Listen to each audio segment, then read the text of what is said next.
Hi there. तो आज हम लोग लीड कोड का प्रॉब्लम नंबर 960 देख रहे हैं, delete columns to make sorted 3। तो इसके पहले I will suggest that you should do delete columns to make sorted 1 and 2 problems that will help build up the base for this. तो इस problem में भी हमें एक स्ट्रिंग्स की एरे दी होगी, लेकिन यहाँ पे हमें जो कॉलम्स डिलीट करने हैं थोड़ा स्ट्रेटेजिकली डिलीट करने हैं। तो जैसे प्रीवियस प्रॉब्लम में हम क्या कर रहे थे, अगर हमारे पास ये दोनों स्ट्रिंग्स दी होंगी तो हमें क्या करना था, मेक श्योर करना था कि ये दोनों स्ट्रिंग्स जो हैं आपस में लेक्सिकोग्राफिकली सॉर्टेड हो। तो जैसे अगर यहाँ पे देखिए BABCA, ये वाली स्ट्रिंग इस वाली स्ट्रिंग के कंपैरिजन में छोटी है, तो ये दोनों स्ट्रिंग्स आपस में लेक्सिकोग्राफिकली सॉर्टेड हैं। तो हम यहाँ पे आंसर में 0 रिटर्न करते क्योंकि हमें कोई भी कॉलम डिलीट करने की जरूरत नहीं थी, ठीक है। लेकिन इस वाले प्रॉब्लम में हमें ये बोला गया है कि हमारी जो स्ट्रिंग्स हैं उसके कैरेक्टर्स जो हैं वो इंडिविजुअली लेक्सिकोग्राफिकली सॉर्टेड होने चाहिए।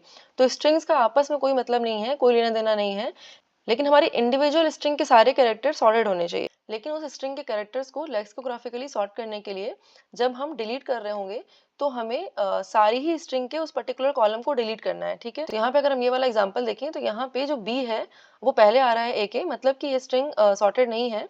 तो हम क्या करेंगे, बी वाला जो कॉलम है ये डिलीट कर देंगे, लेकिन हम सारी स्ट्रिंग से डिलीट कर देंगे इसको, ठीक है। तो हमारे पास ये स्ट्रिंग बचेगी।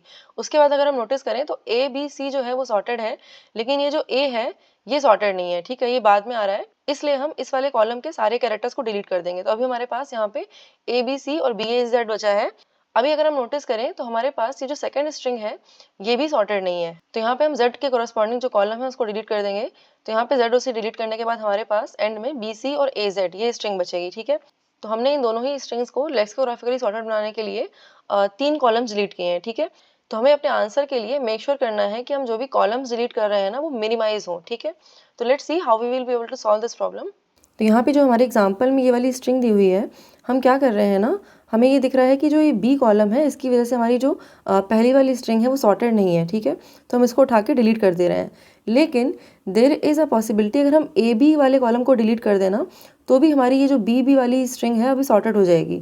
तो हमें यहाँ पे पता नहीं है कि हम कौन से कॉलम को डिलीट करें to make are string sorted. तो ग्रीडी सॉल्यूशन में फॉर श्योर हमें पता होता है कि कुछ भी ऑप्शन चूज करने से हमारा जो आंसर है वो आ जाएगा, लेकिन यहाँ पे हमें सारे ही पॉसिबल ऑप्शंस देखने पड़ेंगे। तो यहाँ पे हम श्योर नहीं है कि हमें कौन सा कॉलम डिलीट करना है, तो हमें सारे ही ऑप्शंस जो है वो कंसीडर करने पड़ेंगे, ठीक है। और सारे ही ऑप्शंस को कंसीडर करने के लिए जो बेस्ट सोल्यूशन होता है वो होता है रिकर्जन, ठीक है।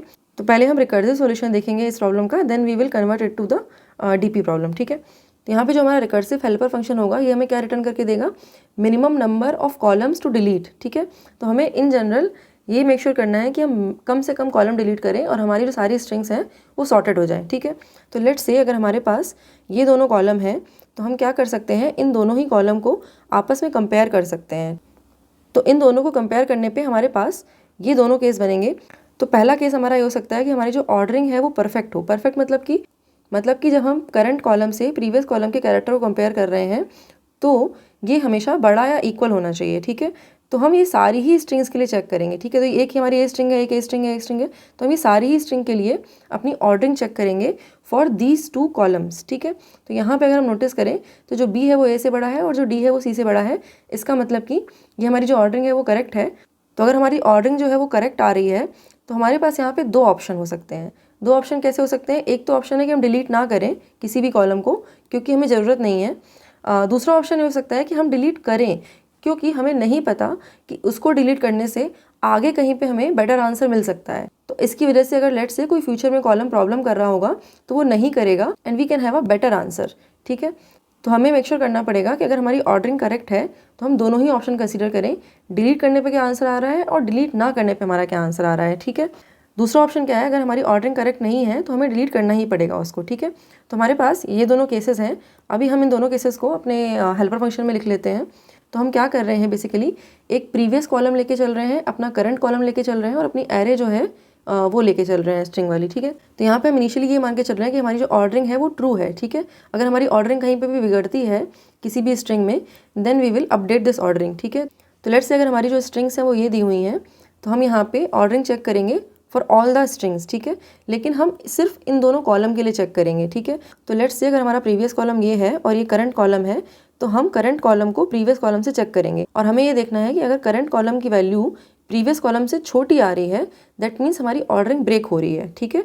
तो यहाँ पे इसके लिए ऑर्डरिंग ब्रेक नहीं हो रही है, इसके लिए भी ब्रेक नहीं हो रही है, लेकिन इसके लिए हमारी ऑर्डरिंग ब्रेक हो रही है। यहाँ पे हमारा जो करंट कॉलम की वैल्यू है वो प्रीवियस कॉलम से छोटी है, ठीक है। तो इसकी वजह से हमारी जो ऑर्डरिंग है वो फॉल्स हो जा रही है। तो यहाँ पे हम केस 1 और केस 2 दोनों के लिए ही डिलीट वाली जो पॉसिबिलिटी है वो कंसिडर कर ही रहे हैं, ठीक है। तो डिस्पाइट कि हमारी ऑर्डरिंग क्या आ रही है, we will get this delete value.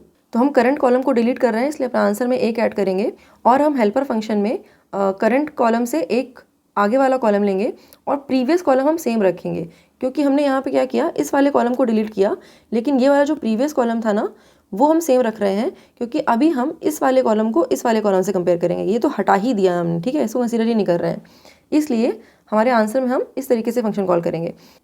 दूसरा ऑप्शन हमारा यहाँ पे नॉट डिलीट वाला था, लेकिन वो तभी था जब हमारी ऑर्डरिंग परफेक्ट हो, है ना। मतलब कि अगर हमारी ऑर्डरिंग जो है ट्रू आ रही है, then only we will consider this non delete वाला ऑप्शन, ठीक है। तो इसमें हम क्या करेंगे, अपना जो करंट कॉलम है वो भेजेंगे एज अ प्रीवियस कॉलम, और जो हमारा नेक्स्ट कॉलम होगा वो हमारा अभी करंट +1 हो जाएगा, ठीक है।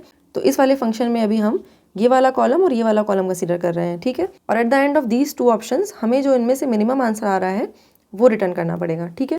तो अभी हम इसका कोड देख लेते हैं। तो यहाँ पे रिकर्सिव सॉल्यूशन के लिए हम एक हेल्पर फंक्शन कॉल करेंगे and this will return us the minimum number of columns to delete, ठीक है। तो यहाँ पे इनिशियली हम प्रीवियस वैल्यू -1 सेंड करेंगे, करंट कॉलम हमारा 0th है और हमारी जो एरे है वो ये है। तो यहाँ पे हम बेस केस देखें अगर, तो अगर हमारे करंट कॉलम की जो वैल्यू है वो m हो जाती है, इसका मतलब कि हमने सारे कॉलम्स कंसिडर कर लिए हैं, इसलिए हम यहाँ पे अब 0 रिटर्न कर देंगे। अदरवाइज हमारे पास यहाँ पे 2 ऑप्शन होंगे, डिलीट का और नॉन डिलीट का, ठीक है। तो इनिशियली हम दोनों की वैल्यू ही मैक्सिमम लेके चलेंगे, क्योंकि हमें इसको मिनिमाइज करना है, ठीक है। तो यहाँ पे अगर हमारे प्रीवियस इंडेक्स की वैल्यू -1 नहीं है, then only we should try to compare this, ठीक है। क्योंकि अगर हमारे पास प्रीवियस की वैल्यू -1 है, हमारे पास कुछ कंपेयर करने के लिए नहीं है। तो अगर हम 2 कॉलम्स को कंपेयर कर रहे हैं तो प्रीवियस और करंट दोनों की वैल्यू कुछ होनी चाहिए, ठीक है। तो इसके लिए हम सारी ही स्ट्रिंग्स के करंट और प्रीवियस कॉलम की वैल्यू चेक करेंगे, ठीक है।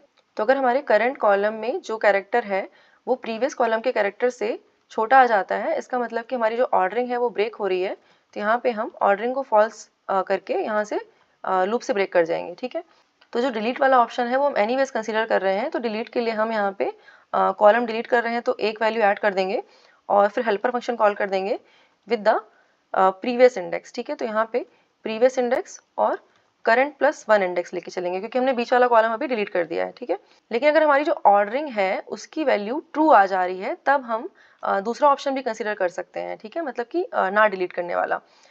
तो यहाँ पे जब हम नहीं डिलीट कर रहे होंगे तो हम करंट इंडेक्स को प्रीवियस इंडेक्स बना देंगे और नेक्स्ट इंडेक्स को करंट +1 बना देंगे और तब हम अपना आंसर निकालेंगे।